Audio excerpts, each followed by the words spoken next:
Wow, that was scary, wasn't it, boys and girls? But nowhere near as scary as the service charge bills that are thundering through doors at the moment, making leaseholders, making shared owners very irate indeed. Sometimes we are the victims of high inflation.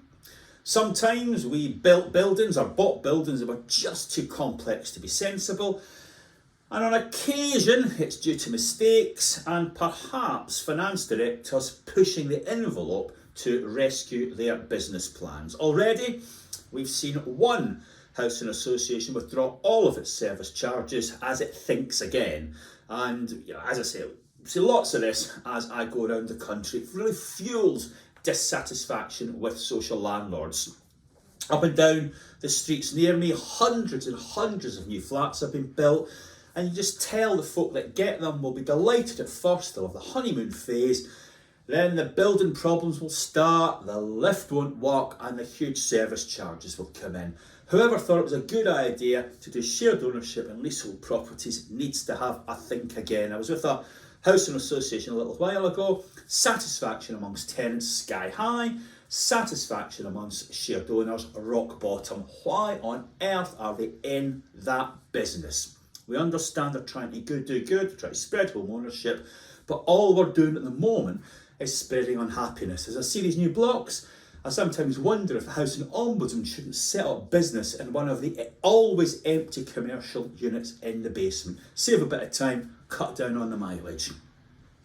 If Halloween is bad, my goodness, Christmas can be an awful lot worse for the reputation of social housing. If you look at the Housing Ombudsman's page, a lot of the recent special investigations and serious maladministration started as complaints about heating and damp in winter, and then the tabloids are on our case about being Grinches because we remove the Christmas decorations and the mats and all the rest of it from the common parts to prevent fires. We've got to do it. It's not a popularity contest, but by gum, the old media have a go at us for that.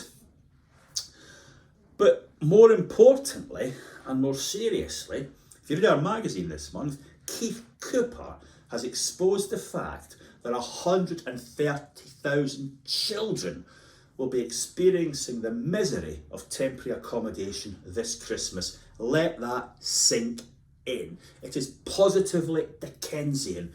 It's as if A Christmas Carol was a documentary rather than a book from the Victorian era. We've got to do something about that. I was with a housing association last week. It's one of those ones in London that's always been criticised for this, that and the next thing. But the staff are rock solid. Always have been. I was talking to a woman there. Her kids go to a school where most of the other pupils are in temporary accommodation. Just think what that is doing for their life chances. So as we go into winter, we've really got to make sure that we're doing everything we possibly can to get folk out of temporary accommodation. Earlier this year, the local government ombudsman issued guidance to local authorities on temporary accommodation. So many cases of abysmal treatment of people. It's absolutely got to stop. We need to take the local government ombudsman as seriously as we take the housing ombudsman and do everything we possibly can to get folk out of temporary accommodation. The answer might be staring us in the face. Look about you. Look at all those new properties that have been built. Why aren't they going to people in temporary accommodation to solve the greatest need in the country? Thanks for your attention, and I hope to see you all again next week.